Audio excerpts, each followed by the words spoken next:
Hey guys, Abel here, back with another video, and in today's video I want to talk about my training a little bit. After I discussed how my diet looks like these days and how I'm trying to maintain a leaner physique, I also want to talk a bit about how I'm structuring my training. As I mentioned in that last video, my maintenance strategy doesn't just apply to my nutrition, it also applies to what I'm doing in the gym, which basically means that I'm not really trying to accomplish anything remarkable for the time being. I'm not trying to set PRs for the most part. I'm not really trying to get bigger. Of course, I will take it if it comes my way, but it's not really my explicit goal. I simply just want to keep looking the way I do, at least in terms of body fat percentage, and I want to keep my muscle in the meantime.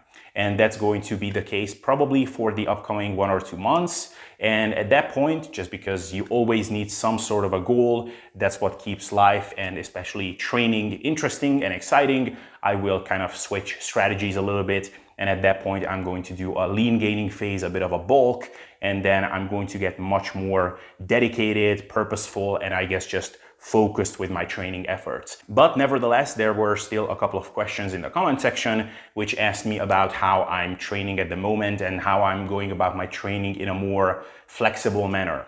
So what I thought I would do in this video is I would tell you how I'm training at the moment, and I will kind of contrast that with what my recommendations would be if someone was actually trying to gain muscle, or maybe someone was trying to retain their muscle mass during a cutting phase. Because in those cases, I would definitely not advise someone to go about their training the way I'm going about it.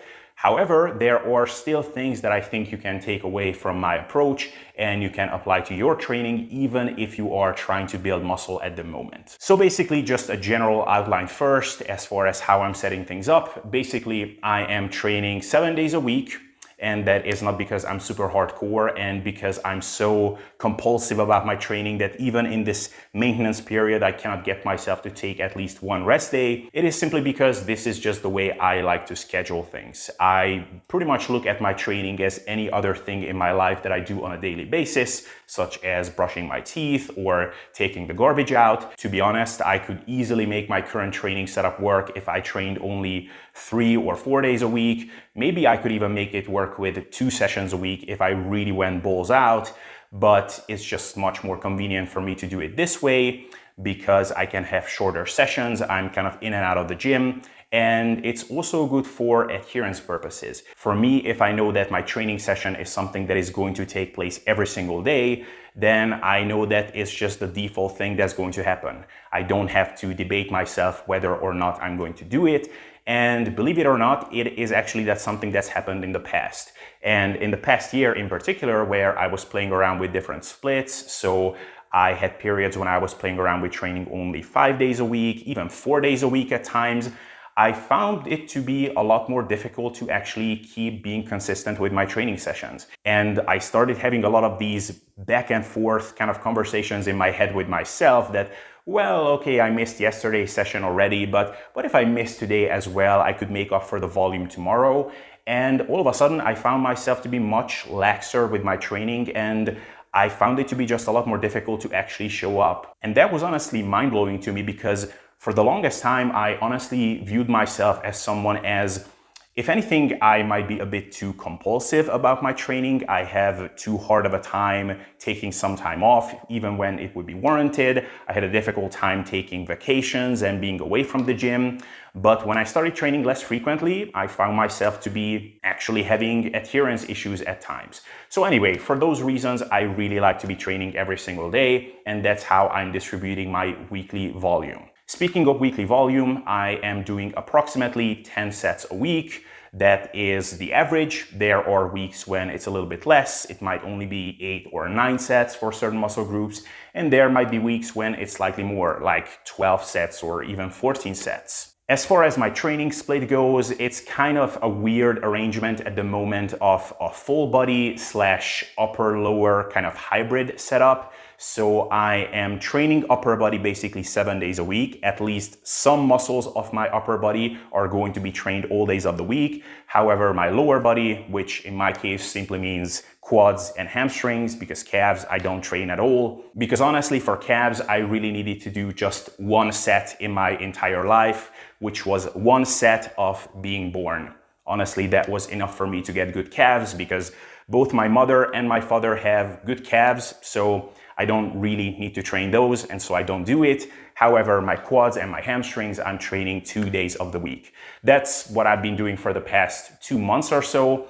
And honestly, as far as my training arrangement and my training split goes, I played around with everything that you can possibly imagine in this past 6-7 months or so. Before that, for the most part, I followed a full body setup, pretty high frequency training, high frequency to the point where basically all muscle groups were trained on every day. But I wanted to try something new. It's always good to try new things and experiment with different arrangements, if anything, because it can give you some nice insights when you're putting together training programs for other people, like I'm doing in the case of my clients. Most of my sessions will consist anywhere from 3 to 6 exercises.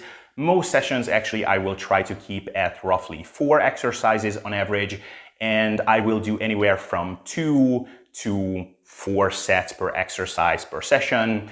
Usually on average, it will be more like 2 to 3. My training is fairly high effort, so I'm training pretty close to failure, which in practice means that on basically all exercises, I'm getting all the reps that I can in each set. So you could call that 0 reps in reserve, or you could also call it 1 rep shy of failure. That's how I normally call it. Now, that looks slightly differently on different exercises. So for example, on a chest press machine, that will actually be a pretty significant grinder, and there is no way that I could actually get another repetition.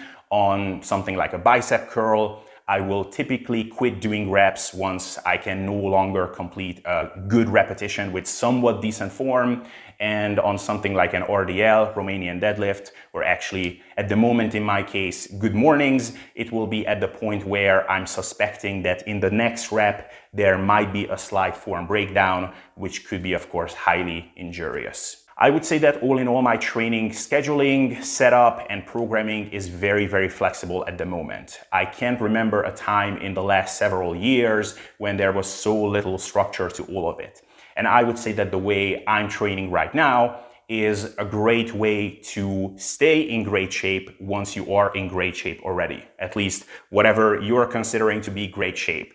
As far as I'm concerned, I'm pretty happy with where I'm at. And if I can just stay here for the time being, I'm really happy with that. However, I don't think that actually getting to this point in the first place and building up the physique that I currently have, I don't think that training the way I do now would be the most efficient and effective way of accomplishing that. So with that, I want to talk about a few things that I think you could emulate from my training, and some takeaways and messages that you could actually take away, and some of the other things which I think you should definitely not emulate if you're interested in actually building up your physique and building the most amount of muscle that you can. So one thing that I think is definitely something that you can emulate from my training is that I'm training with moderate volumes and with high efforts. I think that while, of course, everybody is different, people's volume requirements will be different. I think that this way of training, so keeping volume at a moderate level, not so low that it's kind of dubious whether that's going to be actually enough to grow muscle, but not so high that you're always edging on the borders of your recovery ability, but keeping it somewhere in between in a moderate range and training with fairly high effort levels, meaning typically getting all the reps that you can in each set, is a very reliable way to get someone from a point where they don't really look like they lift, so basically kind of a novice level, to at least a solid intermediate level where they do look like they lift. In my experience, it's also a great way to get someone from spinning their wheels and not really going anywhere with their training, which is actually a lot of my clientele who is approaching me. It's a really good way from taking them from there to actually making progress once again. Beyond that, once you have already reached the intermediate, late stage intermediate, or advanced level, then it might be worthwhile to play around with higher volumes and maybe modulate the effort levels here and there. However, in my experience, actually a lot of people can still progress at a fairly advanced level with this kind of a setup, but there might be a few more tricks that at some point we have to pull out of the hat. But the fundamental setup, so moderate volumes and high effort levels, are still very workable and very well tolerated by most people in my experience. So I think that is definitely something that you can take away and something that you can experiment with if you're currently training with a very different setup. So maybe very high volumes, lower effort levels. Give this a shot and maybe you will be surprised by how well it's working. Another thing which you not only could, but I actually think you should emulate from my training setup is that I'm training about the volume requirements and the recovery ability of each individual muscle group. And I'm not thinking about broad categorizations like back and legs and shoulders, but I'm thinking about side delts, rear delts, quads, hamstrings. When it comes to the back, I'm thinking about the lats, the mid, lower, and upper traps, which might sound like a very trivial thing to many of you. However, I sometimes get surprised when someone comes to me and says, okay, so I'm a little bit confused that you lowered my chest volume, but you increased my leg volume. And it's like, well, it's because you're thinking about the leg as one muscle group, whereas you have hamstrings and quads. So yes, now you actually do some meaningful amount of quad work and hamstring work. And if you actually equate everything, then most muscle groups are getting a relatively even amount of volume. On the other hand, another thing that's useful to keep in mind, and what you could definitely emulate from the way I'm doing things, is that I'm strongly considering the overlap between different exercises and how they are training muscle groups. So if you take my training as an example, like I said, on average for most muscle groups, I'm doing about 10 sets per week. Now, that would be true of roughly 7, 8, 9, maybe even 10 different muscle groups. So let's just go through them one by one. We have chest, we have lats, we have biceps, we have triceps, we have side delts, we have rear delts, we have upper traps, we have quads, we have hamstrings, we have glutes. We could, of course, consider the spinal erectors, and then calves. No, I'm not training those. And forearms, neck, I'm also not training those, even though you could argue that actually even they are getting some indirect work. So at the very least, we are looking at 10 different muscle groups that are getting 10 sets of work per week. So if you were to do the math, you would easily see that that would amount to roughly 100 total working sets per week if you add everything up. In reality, however, if you were to look at my training log, I'm only doing roughly 70 sets per week. And how can that be? Well, it is because I'm considering the overlap between different exercises that are not just training one muscle group. And this is something that many people overlook, and this is why I have to answer questions repeatedly again and again with new clients when it comes to why are we not doing more work for the biceps? Why are we not doing more work for the triceps? Why is there no more work for the rear delts? And it's simply because they don't think about the fact that pulling movements, basically all pulling movements, are heavily working the rear delts. Vertical pulling movements like pull downs, pull-ups, and chin-ups are pulling movements that a lot of people don't think of as movements that are working the rear delts. And maybe they are not the best movements for the rear delts. The angle of pull is not the most ideal. It would be a bit more ideal if the angle of pull was more like this, so a more horizontal angle. However, they are still working the rear delts. So if you want to be conservative, you could count, for example, one set of chin-ups as half a set for the rear delts. So if in your program, for example, you have 10 sets of vertical pulls from chin-ups, pull-ups, pull-downs, even some straight arm pull-down or pull-over variations, if you just count each of those sets as half a set for the rear delts, that would already give you 5 legitimate sets for the rear delts, which means that if for the rear delts you want to do 10 sets per week, you would only need 5 extra sets for the rear delts. And the same applies for the biceps. Most of my clients are shocked for why I'm not programming more direct bicep work, but they don't think about the fact that chin-ups, for example, which I like to program for most people who can do chin-ups, or heavily working the biceps. So I have no problem considering one set of chin-ups as one totally legitimate set for the biceps. If you're looking at movements such as pronated grip pull downs or rows, those will also involve the biceps. So much so that a lot of studies actually don't find any difference between a pull down and a barbell bicep curl in terms of stimulating the biceps.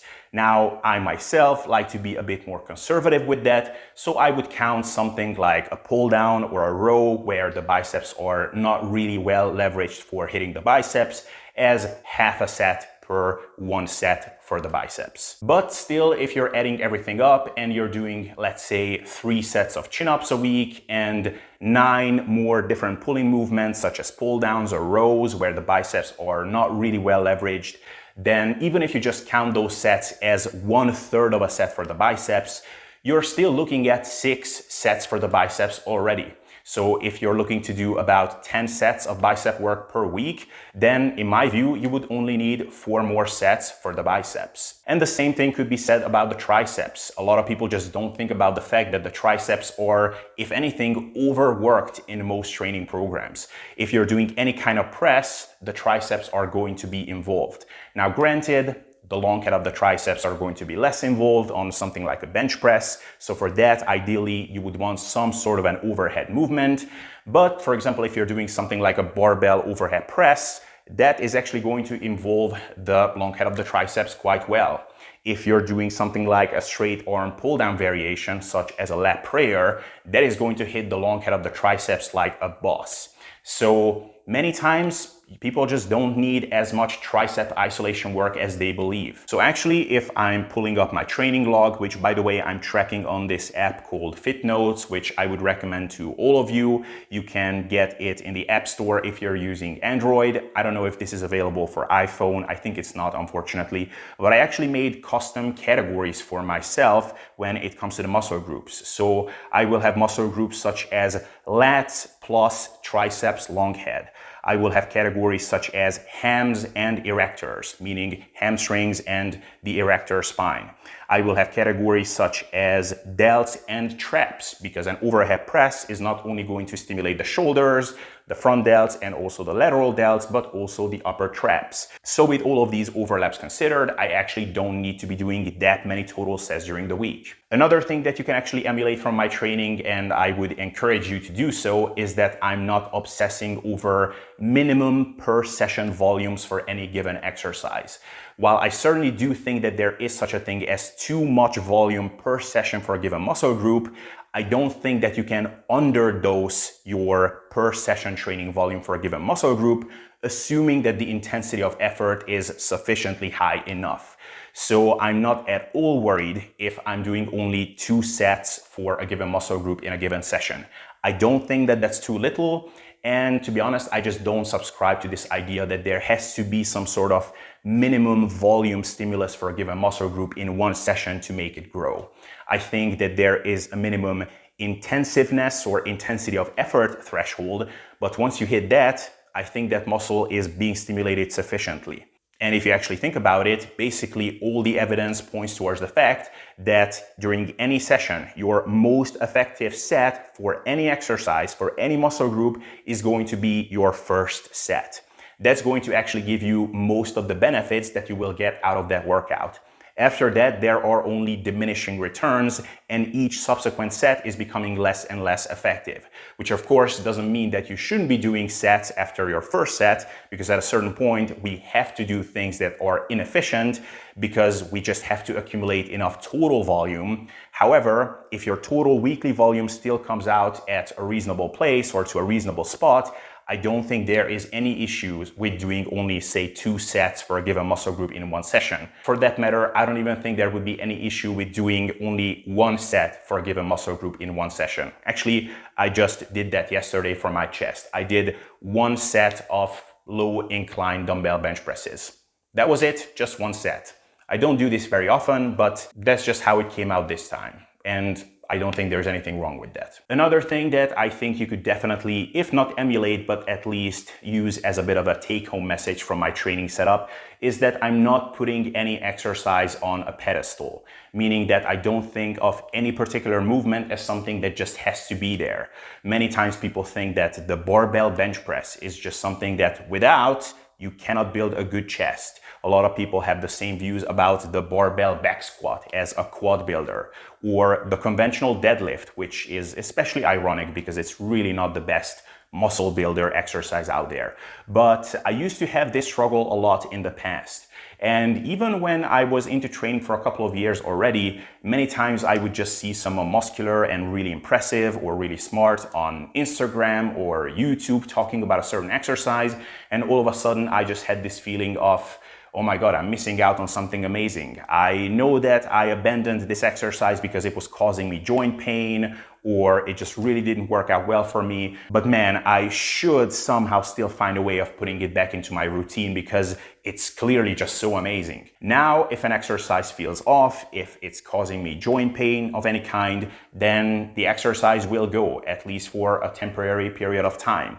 And I attribute this largely to the fact that I didn't have any major injuries for the longest time. Another thing that you could take away from my training is that I save a lot of time in the gym by pairing exercises up, which means that whenever I can, I will complete my workouts in some sort of a circuit fashion, which will mean that I will do one exercise, I will rest kind of just long enough to let my heart rate lower down to a reasonable level again, to catch my breath, and then I will move on to a different exercise, do a set of that, then maybe a third, maybe even a fourth exercise. And that's how I'm going to go from one machine or one equipment to the other. And I can cut down on my workout time majorly this way. So for example, one example of this could be, I could do a set of bench press or any kind of horizontal pushing movement for my chest, then a set of leg curl, then a set of leg press, then a set of chin-ups, then back to the bench presses. And this is a very viable and legitimate way of saving time. And if you think about it, between each set for a given exercise, you can have much longer rest periods this way. So your performance on that exercise is actually going to improve. So I would definitely recommend you to give this a go. I recommend this to most of my clients. Now, of course, you can only use it if the gym is not too crowded or if you don't have any other logistical issue that will get in the way. But when you can, I would say make use of this. Of course, there are some caveats to this, which is that you only want to do this on exercises that are not training majorly overlapping muscle groups. So for example, you wouldn't want to pair up two presses or two pulls in most cases, or you wouldn't want to pair up any kind of full body movements together. So any kind of squat variation with any kind of deadlift variation, or for that matter, any kind of squat or leg press variation with a chin up, which will still involve your cardiovascular system, kind of core stabilization quite heavily. So you will have to use some common sense here. However, this is one great way of saving time. For me, a session which might have, 12 to 15 sets in it, I can often complete in under half an hour. And that would be pretty much all the things that I would say you could emulate from my training, and it could actually serve you well. And with that out of the way, now let's actually talk about the things that I would definitely not recommend you to emulate from my training. And I would say that if your goal is to build muscle now and to do so effectively and time efficiently, then these things you definitely don't want to be copying from me. The biggest, most major thing that you should definitely not emulate from my training is the fact that I am not chasing progression very purposefully at all, to the point where actually I don't even track my lifts very often. Many times I will just go to the gym, I will pick the exercise that I wanted to do, and I will open it up on my training log and I will log it, but I will just use the weights and the reps that I did God knows how many sessions ago. Because I'm not really trying to set PRs, I'm just trying to track if I'm getting in my requisite weekly volumes. I want to track at least something, so I want to make sure that I'm getting in some decent amount of volume for each muscle group per week. I want to make sure that I'm training with high enough efforts per week so that stimulus on the muscles is there. But I am just not very meticulous and purposeful with my training, which if you want to build muscle is definitely not something that you should be doing. You can skip on a lot of things in your logging. If you're forgetting to track your body weight or your waist measurement or your caliper readings, I'm going to scold you for that a little bit if you're a client of mine, but if you don't track your lifts, I wouldn't say that I'm going to lose my shit, but I'm definitely going to let you know that you should be tracking your lifts, because otherwise, what the hell is the point? Basically, if you're not tracking your lifts and if you're not going after progression with a purpose, then we have no idea whether what we are doing is working or not. If we are seeing a linear, relatively constant progression in your lifts, then that gives us a very good indication that the overall setup, as far as volume, training efforts, all of those things, exercise selection is concerned, we are at least not way off. If we are seeing constant ups and downs, things are stalling a lot, you're hitting a lot of plateaus, then that's an indication that something needs to change. Maybe you're doing too much volume, maybe you're not doing enough, and we will have to test those things. But if you're not tracking things, we cannot tell. There is no way to tell. So this thing that I'm doing with my training, you should definitely not emulate. Again, this is something I can get away with now, because my goals are so loose and there is so much room for error when you are not actually trying to improve, that this is okay. But if you are trying to improve, definitely keep good track of your lifts. And to be clear, I'm only doing this now. When I was getting lean, when I was doing my diet, then I was tracking everything very meticulously because I wanted to know exactly what's happening with my strength. Because if I saw that I'm losing strength, then that would have told me something about my dieting approach or my training approach. Another thing which you probably don't want to be emulating from my training is that I am way too flexible with my scheduling. So literally, I will have almost no weeks that will look identical. Basically, when I'm going to the gym, I have some rough idea of what I want to train. In fact, some things I do know for pretty sure. For example, I know that on Mondays I will do quads, on Tuesdays I will do hamstrings, and the same thing will happen on Fridays and on Saturdays.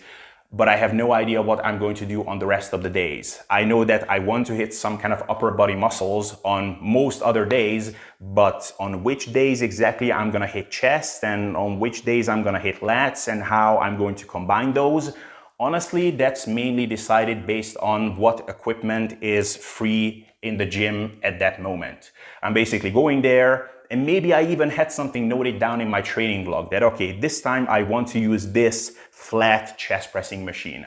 I'm going there and I'm seeing that some guy is using it. Cool. That lift is deleted from my log. I'm going to use that incline chest pressing machine instead, or I'm going to go to the Smith machine instead. Literally, it is that flexible.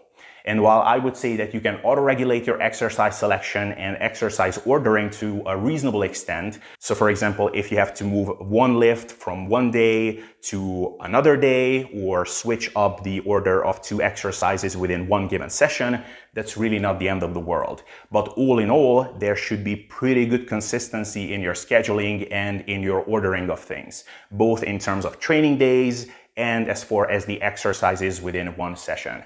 If you're changing those things up radically, then again, it will be really hard to tell how you're actually progressing. Because maybe you will say that, okay, this week I hit a PR on the leg press. In this other week, I actually regressed on the leg press, but maybe you fail to account for the fact that in one session you did the leg press as your first exercise, and in another session you did it as your fifth exercise. So no wonder you were acutely more fatigued, so of course you regressed in that session. So you don't want to have really large fluctuations in how you're scheduling and ordering things, because then the whole thing is going to be a shit show. But for me, with my goals, this is completely okay. Another thing that you definitely don't want to be emulating from my approach, and again, this is kind of similar to the whole scheduling thing, is that my training volume is going to be changing from week to week. Basically, some weeks I might be doing 8 sets for my chest, and on other weeks I will be doing 14 sets for my chest. So exactly how well am I recovering from my chest training? Well, it's really hard to tell because I'm not tracking my PRs, so my lifts, and I'm also not consistent with my scheduling, and my volume is changing week to week as well. So how can you tell if your training is working for you when it's set up like that? You can't. This is actually quite ridiculous. This is good for someone who is already at the point where they want to be. and they don't care much about improving for the time being. But if you're someone who is looking to build muscle, like this would be a complete no-go. If you asked me this, if I was your coach, whether this is okay to kind of undulate your volume by this much week to week, I would say that, well, there can be some auto-regulation. So for example, in some sessions, if you're really fatigued and if your performance regressed a lot by an exercise like the squat, then you may skip the remaining sets of that exercise. So in that way, there can be fluctuations like that. But these kind of fluctuations are dictated by an auto-regulation strategy, not by just the whims of what you want to do in the moment. So auto-regulating things is good and it's even encouraged. Being random about things, not so great. Another thing which you probably don't want to be emulating from me is that I'm also not really tracking my body composition. The most amount of tracking I'm doing on that front is that I'm flexing in the mirror in my changing room after my sessions. That I'm doing, and if I like what I'm seeing there, then basically I'm just concluding that, yay, things are still heading in the right direction. But to be honest, I'm not tracking my body weight. The battery in my scale died a couple of weeks ago and I haven't replaced it since then. I'm not using calipers. I'm also not using waist measurements. These are all things that I would strongly recommend that you do if you actually want to build muscle or lose fat and retain your muscle mass or recomp in the meantime. Whatever is your goal that involves improvement, you should be keeping track of your body composition. And lastly, the last thing that you probably shouldn't emulate from my approach if you want to build muscle is that I'm actually just not eating enough at this point to grow. I'm a fairly advanced lifter, meaning that I'm probably fairly close to where I would be maxing out at some point. So at this point, expecting to put on a meaningful amount of muscle if I'm not actually in some sort of an ensured surplus consistently is kind of a pipe dream. I don't think I can recomp at this point. I don't think I can very effectively gain myself to a couple of pounds of more muscle at this point. So if I really want to grow, there will have to be more food and I will have to be more meticulous about that. So like I said, maybe in the early winter, kind of fall period, at that point, I'm actually gonna start tracking my calories and they are gonna be very well tracked. And that's how I'm going to ensure that I'm in a small surplus day to day. And I'm gonna be running that for a couple of months and hopefully I can still put on some muscle that way. And of course, I'm gonna be doing that along with all the other things which I'm currently not doing and which are basically prohibiting me at the moment from gaining. But if your goal is to build muscle, then I would definitely look to be in a calorie surplus. Calorie intake, protein intake, and nutrition on the whole is not the most important thing for muscle building. So these notions like body composition is 80% nutrition, 20% training. Well, yes, that's true for fat loss, but for muscle building, it's the other way around. But if you're someone who is more of a hard gainer, you don't have the most amazing genetics, or you're already at a fairly advanced level, then nutrition is still going to be very, very important. It's still not more important than your training, but at that point, it's important enough so that getting it wrong can still be the limiting factor. It can basically still prevent you from actually making gains. So if you want to build muscle and you haven't been super successful with that so far, then definitely don't do what I do and actually eat enough to grow. Unless, of course, in the short term, first you have a good reason to get leaner first, which is completely legitimate. But once that's done, then actually make sure that you're in a surplus and that you're fueling your muscle building ambitions. So guys, in a nutshell, that is how my training is set up for the time being. This is how I'm going about my very flexible training setup. If there is such a thing in the world as fully intuitive training, then this is pretty much it. Like I said, this is in the context of me just wanting to maintain what I have at the moment, which I'm very happy with. I want to stay lean and I don't want to lose muscle. Or if I do, I just want to lose the least amount of muscle that I can. To be honest, I do think that the amount of volume that I'm doing and given the intensity of effort that I'm applying in the gym, what I'm doing is more than sufficient to maintain what I have, and potentially it might actually be enough to even grow some muscle. And that's why, to be honest, I'm doing 10-ish sets per muscle group per week and not only say 5 or 6 sets per week, which I also think would be perfectly enough to maintain what I have at the moment. I'm kind of approaching it with a mindset of, well, If I can actually grow some muscle groups during this period, that's awesome. But if not, if this just results in maintaining, that's also fine. And in that case, I don't mind that I'm doing, 4 redundant sets per week, because 5 or 6 sets would already be enough, because honestly, it just doesn't take that much more time or effort to do those 4 additional sets per muscle group per week. So that is kind of the mindset that I have. Also, for me, training at this moment in time is just a good daily practice to make sure that I'm not completely sedentary, because I'm gonna be walking to the gym and I'm gonna be walking back from the gym. I'm gonna walk before the session and after the session on the treadmill for like 10 minutes. So just that whole daily kind of routine will give me 3,000 additional steps for that day, which is a great way of making sure that I'm not too sedentary. So my training sessions are only serving that purpose. And so, with that mindset, I think what I'm doing is perfectly good. However, like I said, I don't think this approach would be anywhere remotely ideal if I wanted to get to where I am from where I was, say, 3 years ago. So if your goal is to get better, to improve, to get more muscular, then you will have to be a lot more purposeful. And that is exactly how I'm approaching my clients as well. That is the one thing that I'm trying to emphasize to all of them, that you've been focusing on a lot of things thus far. You were obsessing over your training volume, your mind-muscle connection, how much pump you're getting, all of these things. But the one key thing, which is monitoring your progression and being very purposeful with it, that is the one thing that you've been ignoring so far. And also the intensity of effort. So the effort level per session, per exercise, per set, that's also something that's very often lagging with the people that I come across in my client applications. So, those are some crucial things which you will definitely have to keep in mind if you want to improve. But otherwise, I hope that this kind of overview, kind of showing you what I'm doing and what I would be doing if I had different goals, I hope that all of this was insightful and informative. So guys, let me know what you think of all of this. And otherwise, I want to thank you for your attention. Please check out the video description for my website. Check out my comprehensive guide on the biggest question in the world: should you cut or bulk? And if you want to be coached by me, or you want to do a consultation with me, or you want to get a custom training plan, then also check out the description. Otherwise, I want to thank you for your attention for today, and I will see you in the next video.